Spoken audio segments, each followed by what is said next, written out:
Jóvenes son el mejor canal de comunicación entre ellos y nosotros, porque que hay legitimidad en su deseo o en su interés de permanecer británicos y de permanecer en la isla, eso no está en duda o en discusión. Pero los que están afectados, mal enganchados en una historia conflictiva que nos vuelve al pasado, que nos vuelve a una guerra mal planteada por la Argentina también en 1982, por una dictadura irresponsable, que no podía ser nuestros representantes porque de hecho no lo eran políticamente dentro de la Argentina, porque habrían de serlo fuera de la Argentina, y lo que ellos hicieron no expresaba la voluntad del pueblo argentino, ¿no? Más allá de las reacciones espontáneas, emocionales que haya habido, y el hecho de que haya habido una plaza del 2 de abril, no cambia esta situación objetiva. Entonces digo, desde ese punto de vista está claro que los jóvenes no están afectados por esa historia, ni los nuestros, ni los de ellos, que le convenimos como un país grande, con mucha potencialidad, a esos jóvenes para su formación, que en lugar de hablar del centro, de la metrópoli de Londres y de las universidades inglesas y de pensar en Oxford o en Cambridge, que piensen en la Universidad de Buenos Aires o en la Universidad de Tierra del Fuego, que la tienen a 700 kilómetros aproximadamente y que les puede ofrecer una formación y un intercambio también, porque a la Argentina vienen jóvenes de todo el mundo a estudiar, muchos latinoamericanos, pero no solo latinoamericanos, probablemente algunos serán también británicos. Entonces, ¿por qué no intercambiar experiencias? ¿Por qué no hacer equipos de investigación conjuntos? ¿Por qué no incluso hacer prácticas? También ellos tendrán cosas que enseñarnos. Creo que en la franja de los jóvenes, en ese grupo etario, es donde se va a abrir más fácilmente la puerta para una comunicación distinta. El 10 de diciembre de 1983 estaba cerca de mi barrio, en la calle, pero no concentrado en la plaza. Yo no había votado por el doctor Alfonsín, voté a Oscar Allende en las elecciones del 83. No tenía confianza, en fin, no sé, era también mi primera votación, ¿no? Primera vez que voté fue en el año 83, incluso fui fiscal de mesa en mi lugar de votación por el partido, el partido intransigente, digamos, hacia la presión de Oscar Allende, pero la verdad es que luego cada vez fui entrando más en cosas muy importantes que estaba haciendo el gobierno de Alfonsín, el juicio a las juntas militares, justamente veíamos antes de la asunción de Alfonsín o del discurso de Alfonsín allí, el reclamo de las madres, de las abuelas, en fin. Creo que fue un orgullo tener una democracia que juzgara los crímenes de los dictadores argentinos. Para mí eso es histórico, ¿no? Hay un antes y un después en la Argentina de eso. Si bien se fue completando con el tiempo, allí inició la Argentina algo nuevo y la verdad es que entonces Alfonsín fue probablemente el hombre adecuado para ese momento histórico. En el año 85, en las elecciones para la capital federal, voté radicalismo. También me sentí muy identificado cuando deja de lado su discurso y habla desde sus entrañas de político y de representante del pueblo argentino ante Reagan y le canta 3 o 4 verdades fundamentales. En fin, hay hitos de ese gobierno y además el fervor del pueblo, ¿no? Allí había una esperanza, realmente el discurso, la repetición del preámbulo, estaban expresando lo que todos de alguna manera, o la mayoría de los argentinos queríamos: justicia, un antes y un después respecto de la dictadura, de la pasividad en que nos sumió, de la violencia política y social que la rodeaba y nos atravesó a través de ella. Y bueno, creo que eso fue un salir a la luz, a la superficie.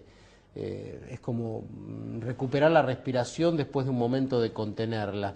En ese sentido creo que fue muy vibrante y bueno, por eso creo que es un momento que también me marca, no de una forma personal, porque ya incluso digo, ni había votado por el doctor Alfonsín, pero sí por todo. Yo había, en lo personal tengo un recuerdo, yo había fantaseado con irme del país, yo era uno de los tantos que pensaba en el año 82, cuando estaba por recibirme, en emigrar. Y yo sentí en el 84 que valía la pena quedarse. Y un momento todavía incluso hasta previo, ya del año 75, mi hermano mayor tenía varios amigos que formaban parte, digamos, no diría de la primera línea, digamos, armada de montoneros, porque no era así, pero sí de la simpatía con montoneros, de, digamos, la difusión de las acciones, incluso tengo un primo desaparecido porque era imprentero e imprimía volantes para la militancia, para la expresión militante.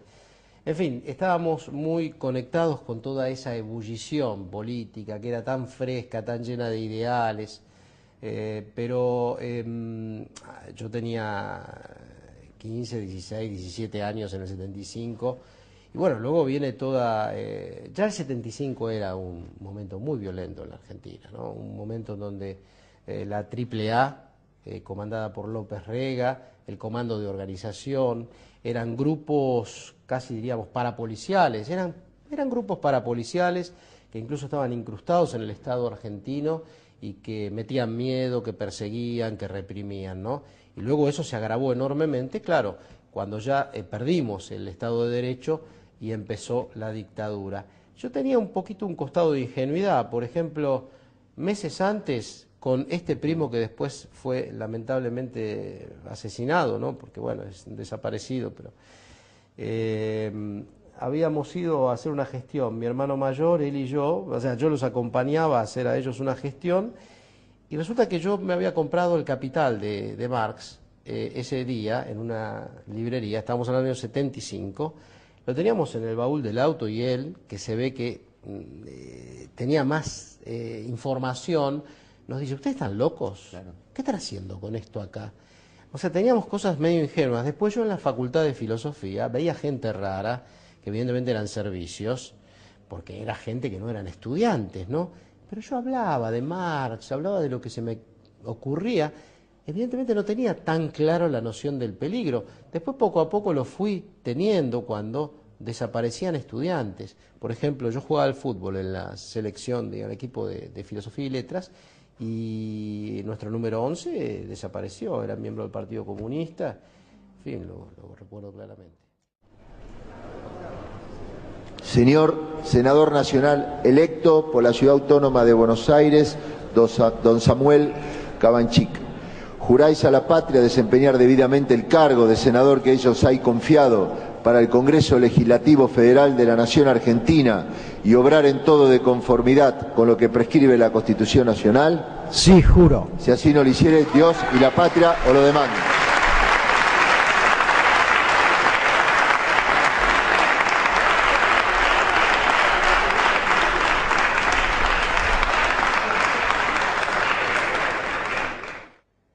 ...10 de diciembre del año 2007...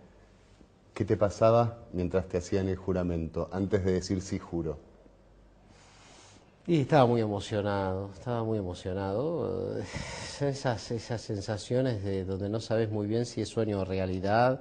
Hay un cierto halo de irrealidad que las rodea y que luego se van recuperando con el tiempo, ¿no? Se van volviendo cada vez más reales a medida que pasa un poco el tiempo y te alejas del momento mismo. Lo viví con mucha alegría también, ¿no? Y lo viví con mucha responsabilidad. Sentía que podía enfrentarme bien a este compromiso de ser senador nacional, que lo iba a hacer con muchas ganas, que iba a poner lo mejor de mis armas, de mis capacidades en ello, y estaba compartiéndolo con mi familia. También pensé en mi padre, lamenté mucho que él no estuviera vivo ya, porque se hubiera puesto muy feliz y muy orgulloso, pero estaba allí mi madre, estaban mis hijos, estaba mi pareja, y bueno, fue un momento muy, muy lindo. En la política me gustaría poder todavía dar mucho más a la ciudad de Buenos Aires y también a la nación en su conjunto, porque no separo completamente mi acción dentro de la ciudad o para la ciudad, aunque represento a la ciudad en este Senado, y no la separo, digo, completamente de la acción a nivel nacional. Quiero seguir en la política, quiero darle todavía bastante, creo que puedo darle bastante, que la política también puede darme a mí. Me gustaría colaborar con el enriquecimiento, la variación, en fin, la superación constantes de un proyecto político que siento que está enraizado en la Argentina, que todavía no está del todo realizado, pero que se va poco a poco escribiendo cada nuevo capítulo hacia ese estado más benéfico, más logrado para el pueblo argentino. Y quiero ser parte de ello, ser parte de esa historia.